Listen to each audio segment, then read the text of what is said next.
দেখো আমি মাছ ভেজে নিয়েছি আগে। মাছ ভেজে মাছের তেলের মধ্যে কুমড়ো আলু সব দিয়ে দিলাম, ওই তেলটার মধ্যেই আমি দিয়ে দিলাম।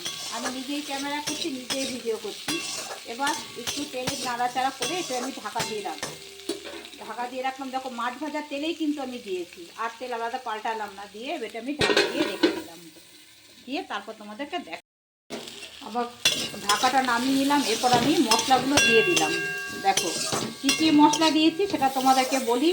ধনের গুঁড়ো দিয়েছি, জিরার গুঁড়ো দিয়েছি, লঙ্কার গুঁড়ো দিয়েছি, আর নুন দিয়েছি, হলুদ দিয়েছি, আর সামান্য একটু চিনি দিয়েছি। চিনিটা তোমাদের অপশনাল, তোমরা দিতেও পারো নাও দিতে পারো। আমরা একটু চিনি দিই, ভালো লাগে তরকারিটা খেতে, কালারটাও ভালো আসে, তার জন্য আমরা দিই। একটা কথা বলে তোমরা হয়তো বিশ্বাস করবে না, এই রান্না করতে করতে না অর্ধেক দিন আমার তরকারি টরকারি সব পুড়ে যায়। এই ভয়েস দিতে হয়, আবার ভিডিও করতে হয়, কত কষ্ট করে যে ভিডিওগুলো বানাই তোমরা বিশ্বাস করতে পারবে না। কিন্তু তোমরা সেই ভিডিওগুলোকে দেখো না, অল্প একটু দেখে ছেড়ে দাও।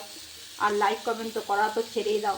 ভিডিওগুলো একটু দেখো, লাইক কমেন্ট করো, তবে ভিডিও বানাতে ভালো লাগে। এই দেখো দিয়ে দিলাম মশলাগুলো, সব দিয়ে দিয়েছি, তোমাদেরকে দেখাচ্ছি। এই দেখো।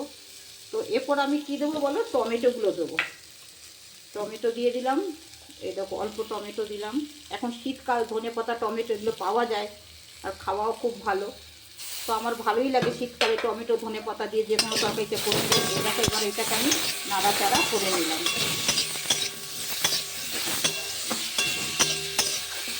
একা একা আমি ক্যামেরা করছি, আমার কী অসুবিধা, এক হাতে ক্যামেরা করছি আর কড়াই নাড়ছি, কত অনেক কষ্ট হয়। এই দেখো এবার আমি এটাকে একটু কষিয়ে নিলাম, কষিয়ে এবার একটু ঢাকা দিয়ে রেখে দেবো। এই দেখো এবার ঢাকা দিয়ে রেখে দিলাম। এই দেখো আমি ঢাকাটা নামিয়ে নিলাম। আমার তরকারিটা সতলানো হয়ে গেছে, দেখেছো? তরকারিটা পুরো সতলানো হয়ে গেছে, মানে কষানো হয়ে গেছে। কুমড়ো তো তাড়াতাড়ি, টমেটো যেহেতু পড়ে গেছে, এই দেখো কালারটা দেখতে পাচ্ছ। এরপর আমি কি করব, একটু ঝোল দিয়ে দেবো, মানে একটু জল দিয়ে দেবো।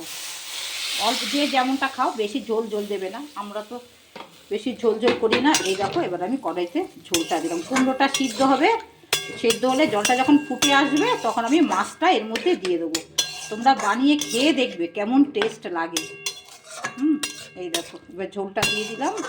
দিয়ে এটা একটু সিদ্ধ হবে, যখন ফুটে আসবে তখন আমি এর মধ্যে মাছগুলো দিয়ে দেবো। এবার দেখো কালারটা। এবার আমি এটা ঢাকা দিয়ে দিচ্ছি।